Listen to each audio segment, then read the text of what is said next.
This is the Cloud Security Today podcast, where leaders learn how to get cloud security done. And now your host, Matt Chiodi. On today's episode, we have a fascinating guest who has spent over 25 years shaping the way organizations think about security, not just as a set of tools and technologies, but as a culture. Lance Spitzner is a pioneer in the cybersecurity industry. If you've ever heard of Honeynets, you can thank Lance. He founded the Honeynet Project many years ago. It was one of the earliest global efforts to study and track cyber threats using deception. But his impact, it doesn't stop there. As a director of security awareness at the SANS Institute, and now a board member of the National Cybersecurity Alliance, he has helped over 350 organizations build security culture programs to manage human risk effectively. Lance has worn many hats throughout his career, and this is what I love about it. He started off in the Army as a tank platoon leader. We talk a little bit about that in the show coming up. He's been a cybersecurity researcher, an author, an instructor, and through it all, he's maintained a focus on one mission, and that's helping organizations make security a natural, intuitive part of their culture rather than just another mandatory training session that, quite frankly, all of us have been part of at some part of our career.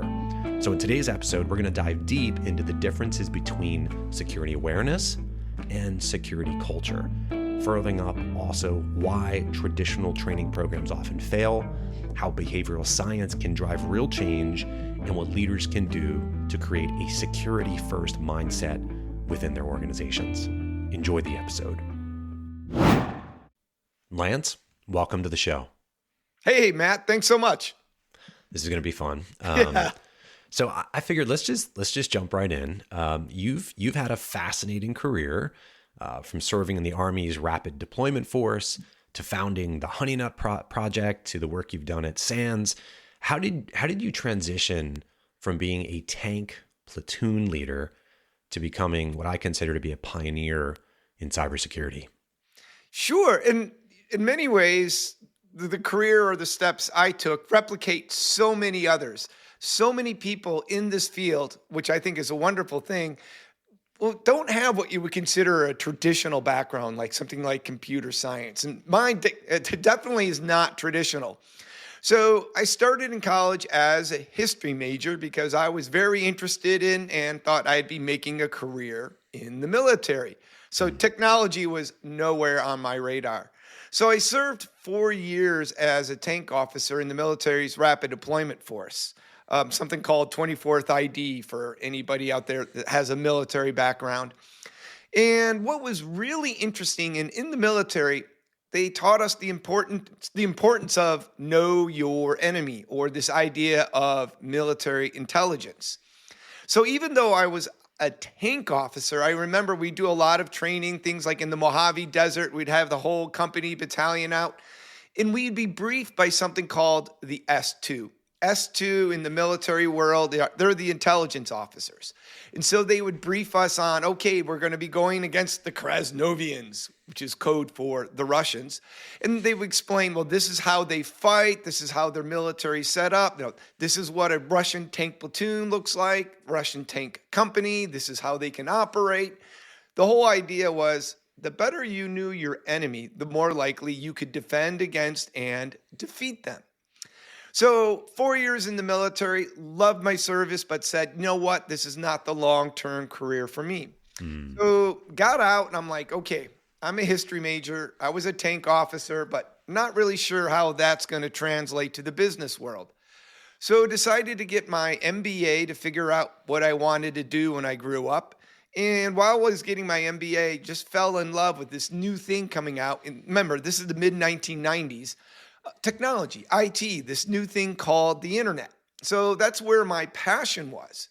And while I was getting my MBA, I interned at a IT consulting company. Mainly they worked in the Solaris Sun Microsystems world.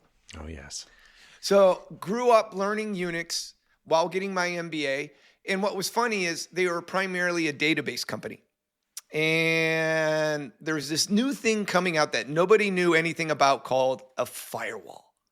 And me being the new guy, they said, hey, new kid, you get stuck learning this new technology called a firewall. So in 1997, 98, I was certified, trained on this new thing called the firewall. And that really started my career in cybersecurity. So that's how I started in cybersecurity. Now, if you're interested, I can then give you the transition into how that came into the Honeynet Project. That would be awesome. But you're probably the third guest now that I've had over the last couple of years who's had, again, this non-traditional pathway into cybersecurity. And, the Honeynet Project, which I definitely want to hear more about, that was one of the reasons when I was in college in the late 90s that I really got into cybersecurity. So let's talk about that now. Like, how did you go from being the firewall admin of a company to then launching the Honeynet Project? And then maybe just tell us, what is the Honeynet Project? Sure. What did that do? So while I was getting my MBA, like I said, I was interned or working for this IT consulting company, and I was the firewall guy. But what was interesting was it was not so much I was in charge of the firewall at the company. They were a database company, and all their customers were starting to ask for this thing called a firewall. So my job was to install these firewalls at all these different companies. Nowadays, that's not a big deal, but in the 1990s, that was pretty big deal. Yeah.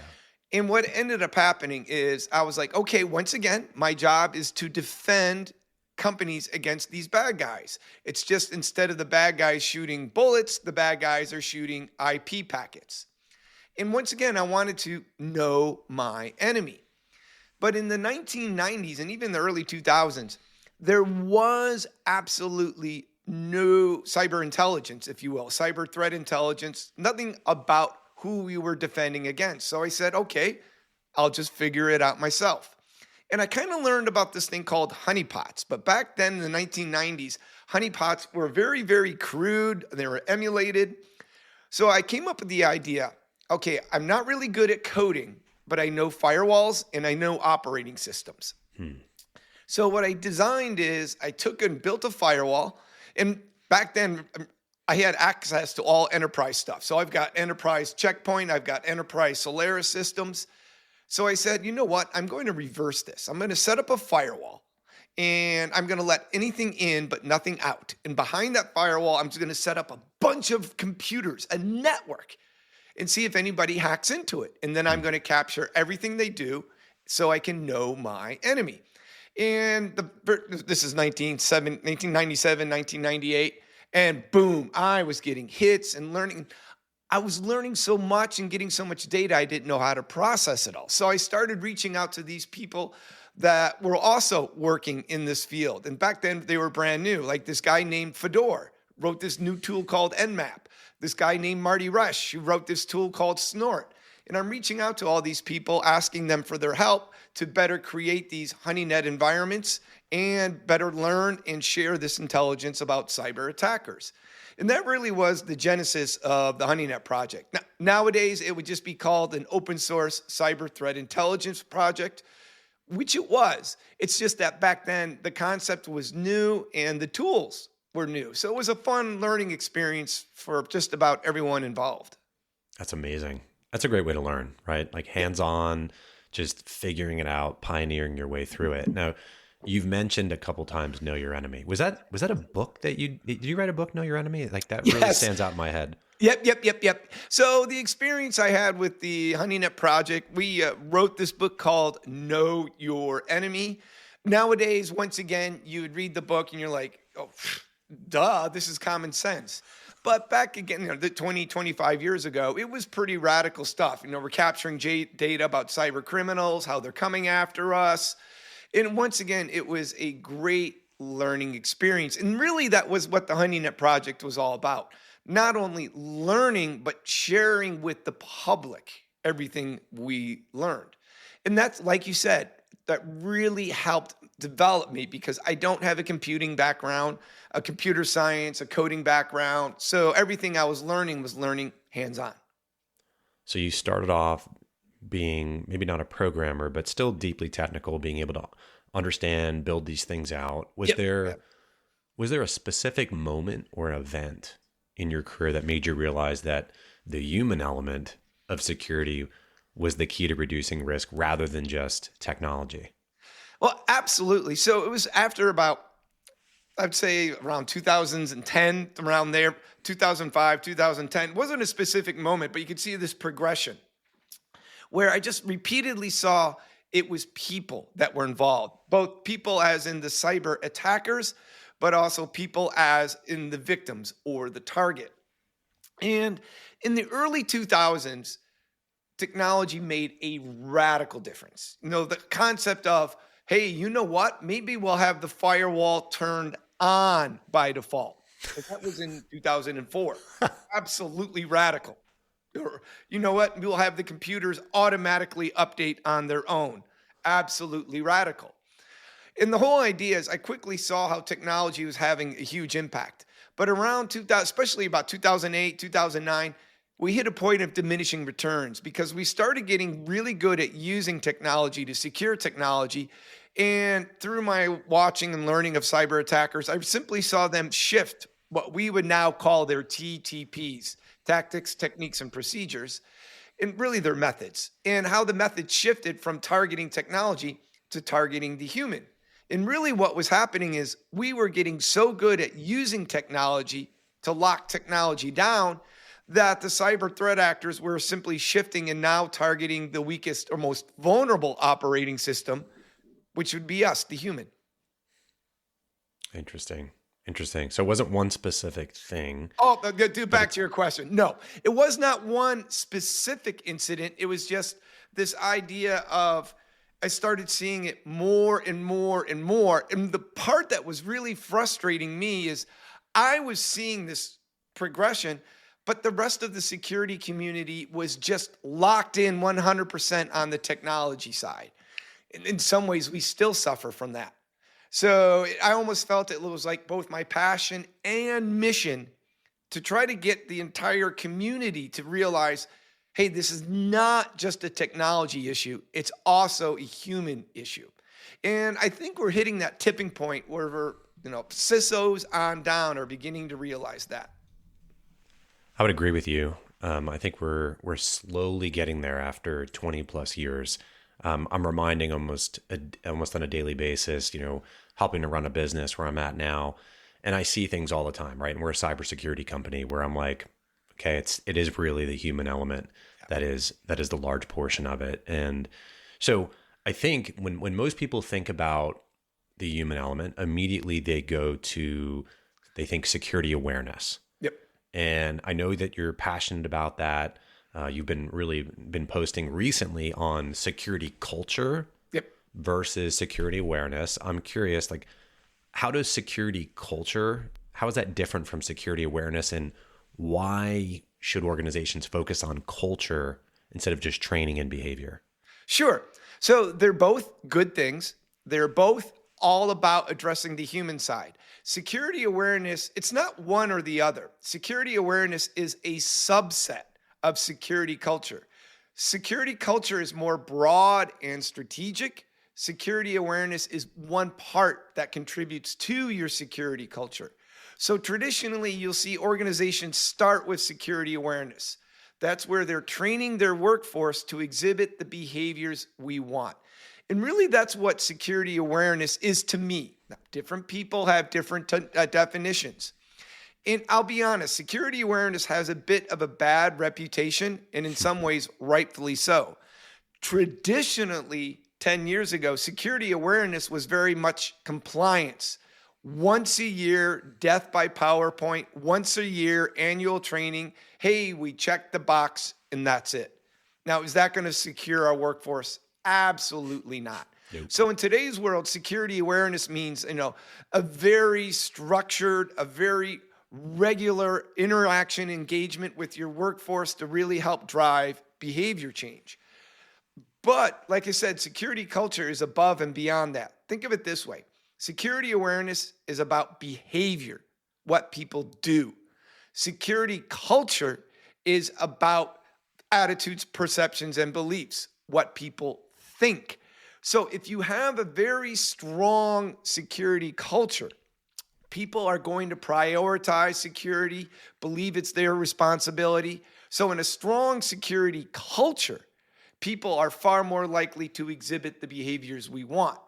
And security awareness training helps drive and build that security culture. But so too do many other things. Your security team, your security policies, your executive leadership. These are all additional drivers to building that strong security culture. So think of it this way. Security culture is very broad. Security awareness is one part or one contributor to that security culture. That's interesting, because I think at least in my experience, many organizations still think just in terms of awareness. Like, hey, if I just make people aware of something, that will automatically make things better. So maybe let's go one level deeper into how someone goes about changing culture. You mentioned that changing culture requires changing the environment, sometimes the structure. What are maybe some key elements of an organization's structure that maybe someone needs to look at, organizations need to look at in order to address, or rather to foster, a strong security culture? Sure. So, and there's a fantastic 5-minute YouTube video by a guy named Armin Trost that explains this and does it so well. So first of all, when it comes to changing culture, there are decades and decades of research on how to approach this. So we don't need to reinvent the wheel within the cybersecurity world. Organizations have wanted safety cultures, wellness cultures, innovative cultures. So we can simply adapt that decades of research. So research like John Cotter's 8 Steps, the ADKAR model, there's frameworks, there's case studies, amazing books, Daniel Kahneman's Thinking Fast and Slow, Dan and Chip Heath, Thaler and Sunstein. So you go to all of that research, and they say it in different ways, but we're all saying the same thing. So to answer your question, really what it comes down to is, when you want to change culture or build a certain culture, remember the definition, the shared attitudes, perceptions, and beliefs. Culture is what people think and feel. So to change culture, you don't change culture. It sounds a little weird, but I can't tell you, hey, trust the security team. Hey, prioritize cybersecurity. To change culture, those attitudes, perceptions, and beliefs, you change the environment.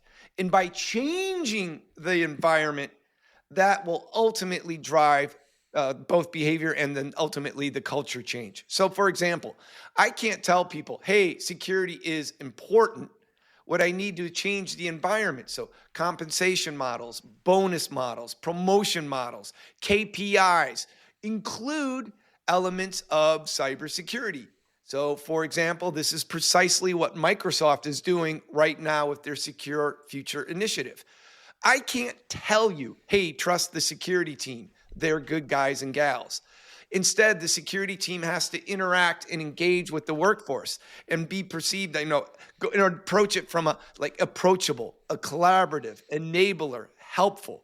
What we don't want is the security team to come off as punitive, arrogant, or egotistical. So how the security team interacts with your workforce is going to drive that culture. Same thing for policies. Are the policies easy to understand and simple to follow, or are they complex, overwhelming, and slow you down? Same thing for the security training. Is it engaging? Is it relevant? Or is it boring and overwhelming and really long and unapplicable? So what ends up happening is, and this is what my job and passion is now, is to build that strong security culture. We don't walk in to say we're going to change culture.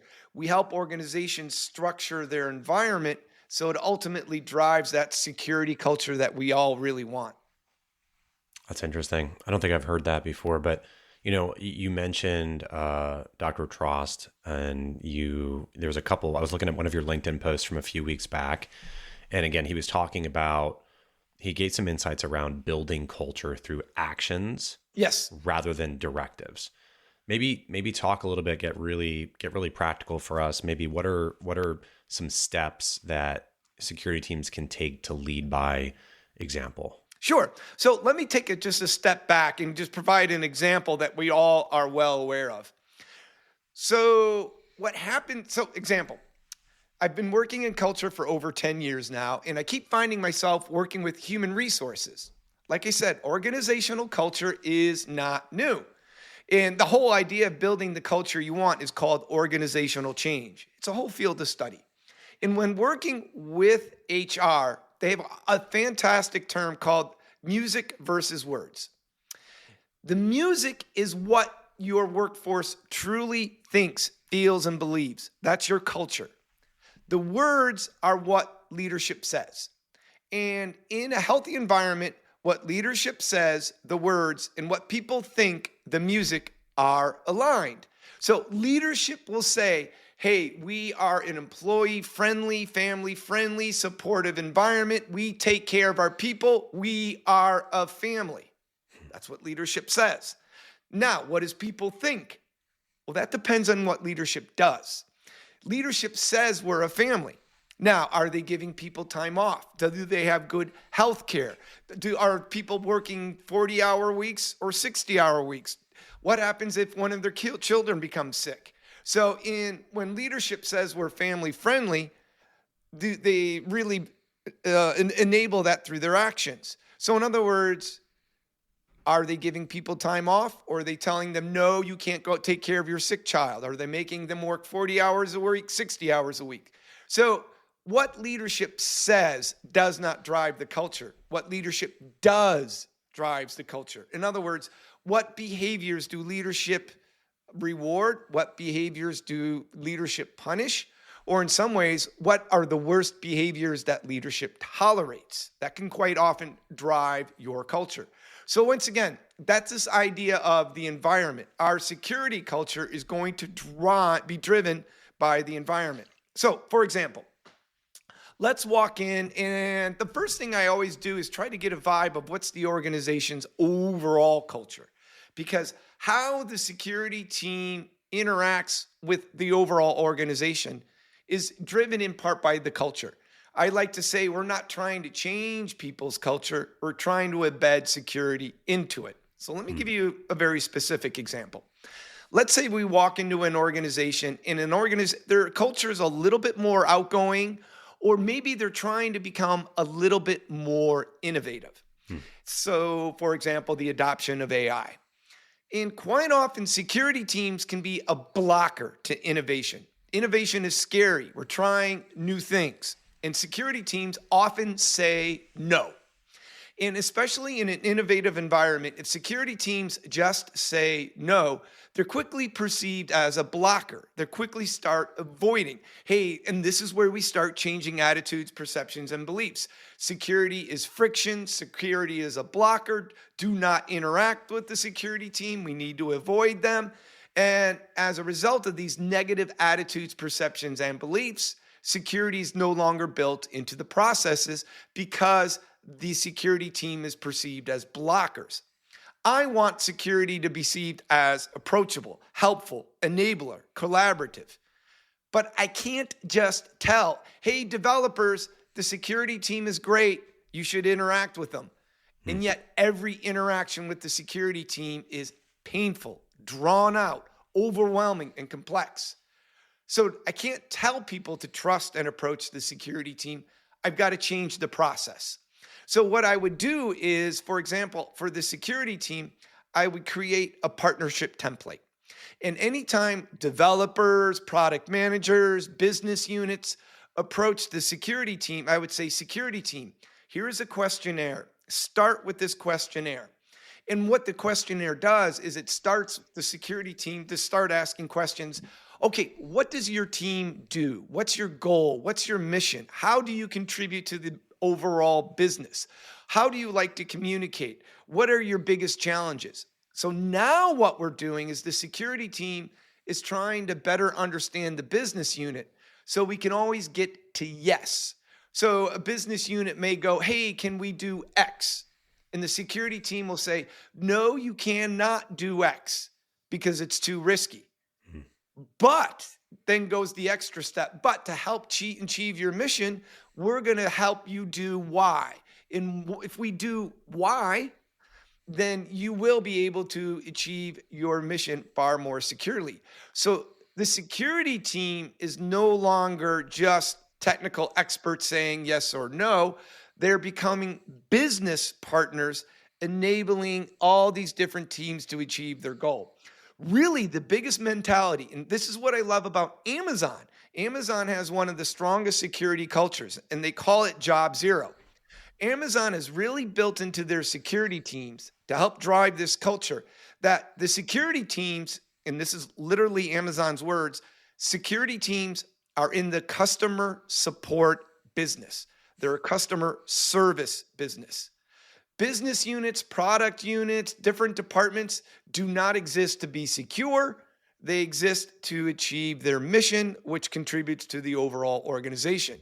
We in the security world, we are simply here to support those internal teams to achieve their mission. So our job is customer service. And it can be a radical change in how security teams approach things, because far too often security teams can come off as very egotistical or very mandating. So if I want to drive culture change, I start with the security team from a very customer service perspective. And to make that actionable, one of the things I'll often start with is, hey, here's a partnership template. Long answer to a really good question.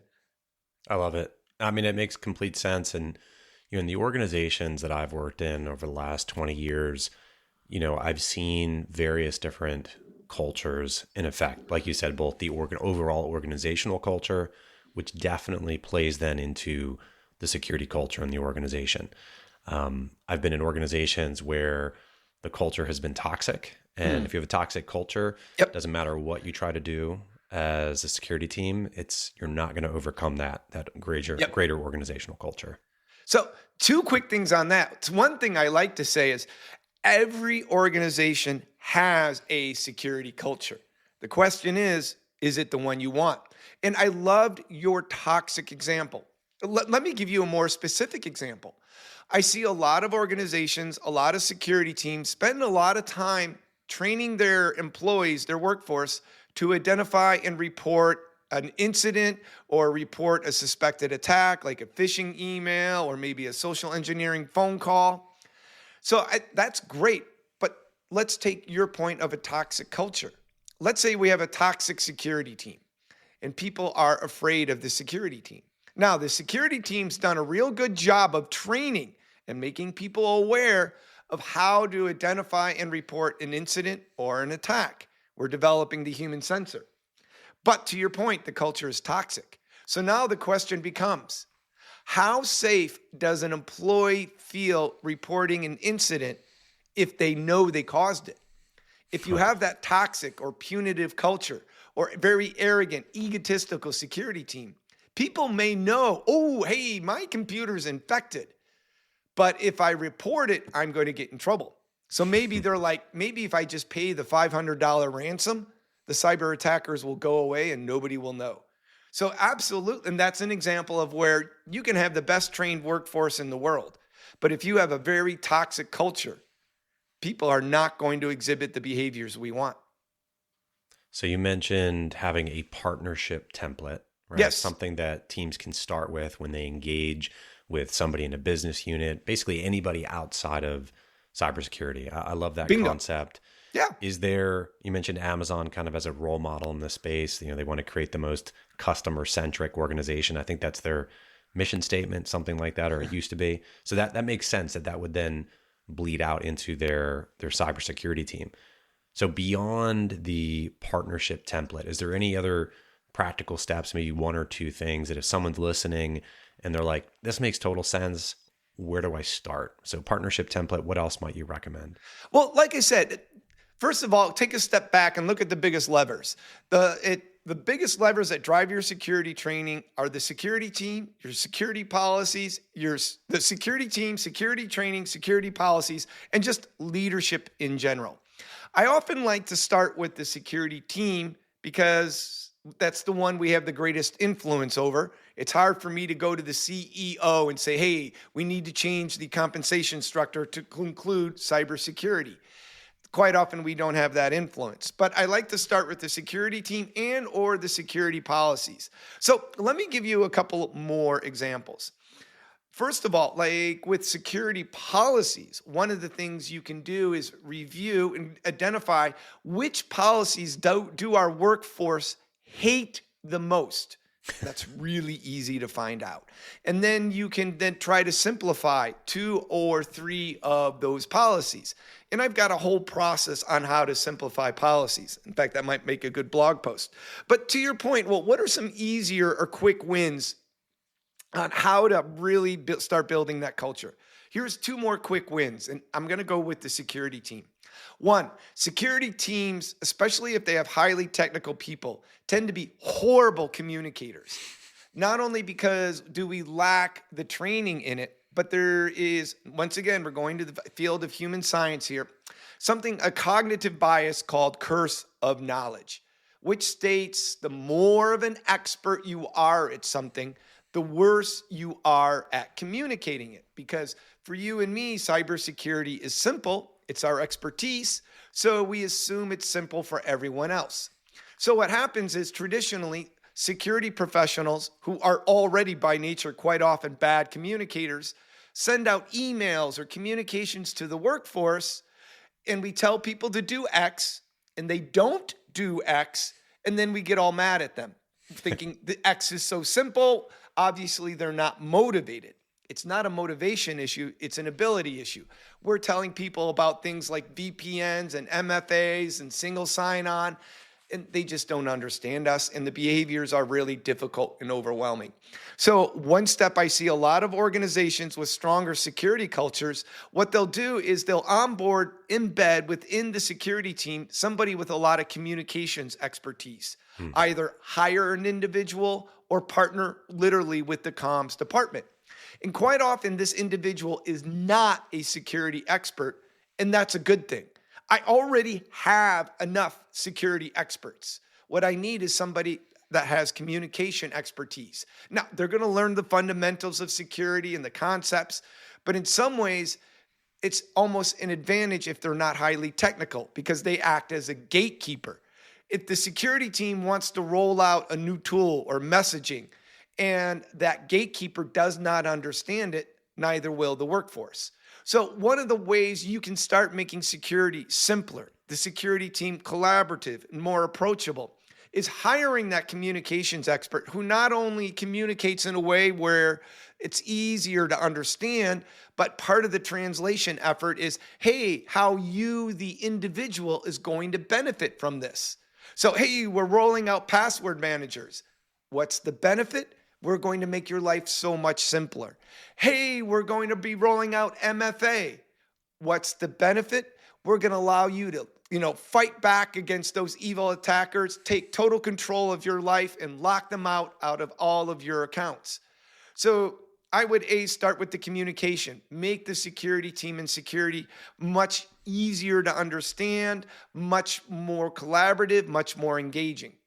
Another easy, simple win, it takes a little time, is a great way to make the security team more approachable is create a Slack channel, a Microsoft Teams channel, forum, where people can come and just ask questions. Too often, security teams are very isolated. And if I email them, I get an autoresponder, and then maybe 2 days later, I'll get an email replying to me, and I probably won't understand it. So they seem very, very cold, and that's not the security team's goal, obviously, but very aloof, very cold. It's almost like trying to reach out to legal. That's a scary process. So what ends up happening is what I would do is create a Slack channel. Hey, folks, come and ask us any question. And it doesn't even have to be about the company. It can be things like, hey, what's your favorite password manager? What antivirus do you recommend?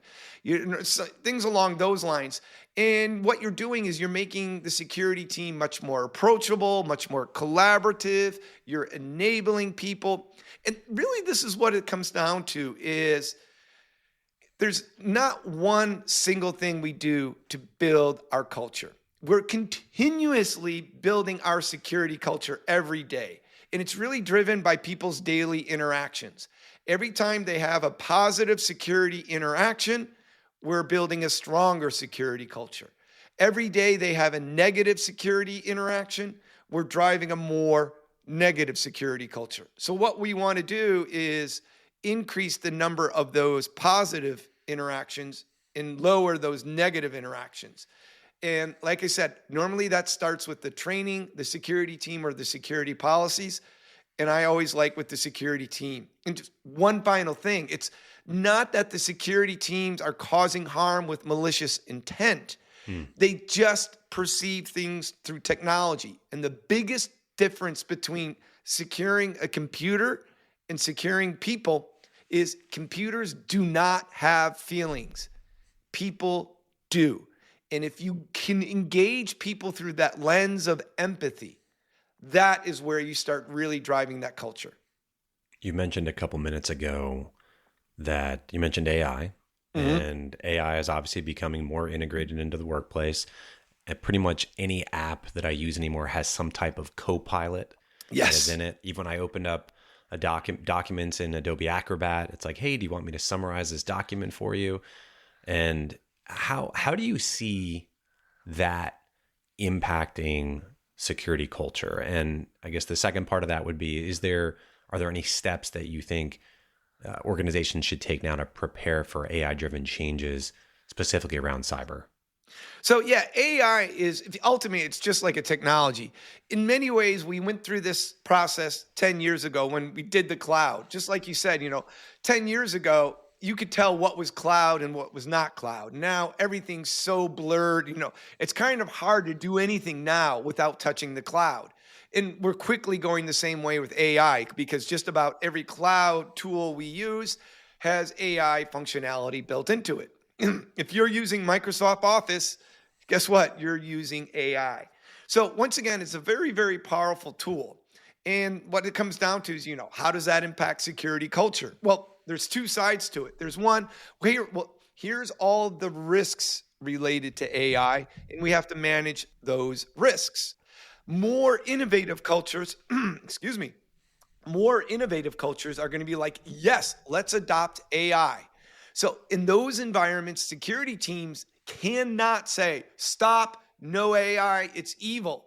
You can't do that because then people are going to go just around it and we're building a very bad security culture.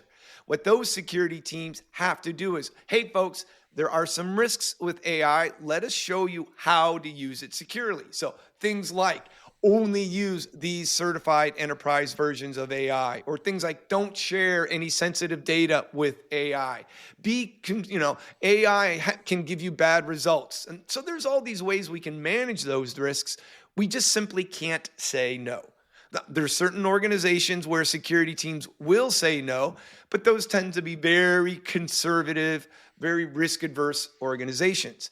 But on the flip side, you could also leverage AI to help drive that strong security culture. So, for example, I mentioned earlier, your policies can be one of your biggest drivers of a negative culture because your policies are confusing, overwhelming. People don't understand them and can't follow them. Why not take all of your security policies, dump them into an AI, and say, AI, how can we make these simpler for people to understand and follow? And then for people who are losing their minds about saying you cannot put your policies into AI, organizations have enterprise versions of AI where that data is not analyzed, stored, or processed. It just only looks at your data just for you. So that would be a recommendation using with enterprise data. But I'm teaching security teams, hey, security teams, let's say you cannot hire a communications expert. Use AI as your comms intern. So security teams, let's say you're rolling out MFA, and the security teams create an email and instructions on how to use MFA. Load that into AI. Hey, AI, how can we create these communications so it's much easier to understand and focus on how people personally benefit? So AI introduces new risks, which we have to help manage, but it also introduces new opportunities. And the big one there is security teams can often be really struggle with engaging their workforce because we forget people have feelings. I use AI every day now to help me craft my emails to my workforce. And I say, hey, AI, pretend you're a communications expert. Pretend you're a marketing expert. So now I'm sending out emails to people that really engage. AI, help me simplify these policies. AI, help me really develop training that focuses on relevant learning objectives for these different roles or departments. So AI can help security teams in these areas that they've often struggled with too. I love how you mentioned, from a prompting perspective, and this is one of those hacks I picked up in the past couple months, is giving it that context of you are a X, right? So you are a PR professional, or you are someone on a marketing team who is not technical. And if I find a lot of times if you prompt these different models with who they should act like, you get really different and much more accurate results. So I totally do it all the time too when I'm working with it. And I've just learned that in the last couple of months that it really helps focus the model and give it context. Otherwise, it's just going to give you like a generic response. And if you've interacted a lot with the model, it oftentimes will try to give you a response that matches how you prompt it. So if you're very technical and you're constantly doing very technical prompts, a lot of times the response will also be very technical. So telling it who it should be like is really important. So I teach a 5-day course on security culture for leaders. And a bigger and bigger part of that course is how to leverage AI to help you build that strong security culture. Because a lot of security teams are understaffed, but also don't have that skills or expertise. So one of my favorite prompts to get around that problem you just brought up is, first of all, you spot on. You have to give context. Hey, I'm on the security team. We're rolling out MFA. We're really struggling with it. Our workforce doesn't understand it. Can you create me an email or an infographic that explains what it is and make it easier for people to understand? And to your point, especially ChatGPT, every AI has their own personality, but I have found ChatGPT tends to be both very technical and both very analytical. A lot of times when I'm interacting with ChatGPT, I almost feel like I'm interacting with Spock from the movie Star Trek. So to your point, what I'll do is I'll say, hey, create me an email, an infographic, whatever that I need to engage my workforce. And it creates it. And then I always reply, do it again, but make it sassier, make it edgier, make it cheekier. And it really puts a much more human, fun spin on it. And now all of a sudden, the security team is fun, collaborative, interactive. So to your point, absolutely, but you can always come back in. Make it more fun, make it more engaging, make it less technical, but make it more focused on how people personally benefit. That's the key word, benefit. Don't give me the features, give me the benefits. And it really enables security teams to not only better engage, but start driving that security culture. So as we get to begin to wrap things up here for the podcast, I'm curious, so you've influenced a lot of people through your work. How do you measure personal success? Is it through impact, feedback, or something else entirely? That's a really great question. So for me, in today's world, I love my job. So I work at the Science Institute, and my passion, my focus is training people and helping them be better. And what I love doing is training people on not only how to build better programs, security awareness, security culture, but really help them in their lives and their career. So, always teaching them how to use AI to accelerate your career. So how do I measure success? Just the impact you have helping people. So for example, we host a 2-day summit every August. Hundreds, if not thousands, of security awareness and culture professionals come together. And it's always fantastic. People just like you come and say, hey, you helped me here. You had an impact. So for me, the impact is, I'd say, 2 areas. One, when individuals say, hey, Lance, you really helped. And that's the best impact of all. But then 2, I would say, just at a very high qualitative level, I start seeing security awareness and security culture talked more and more in our field. Yeah. And it's not about death by PowerPoint, but really about how can we truly secure our workforce? How can we truly just secure the organization from the human side? And the more I see that conversation happening, the more I'm smiling. Is there anything else I should have asked you or that you wanted to cover? No, I think you've really done a fantastic job. And folks, like I said, there is a huge community out there to help you on this. And if you're interested in the human side of cybersecurity, please reach out to me. My email address, lspitzner@sans.org. I'm a huge believer of the human side, and it's my passion. So here to help. I love that. Thank you for coming on the show today. This has been fun. No, and thank you for this opportunity. I really appreciate it. Thank you for joining us for today's episode. To find out more, please visit us at cloudsecuritytoday.com.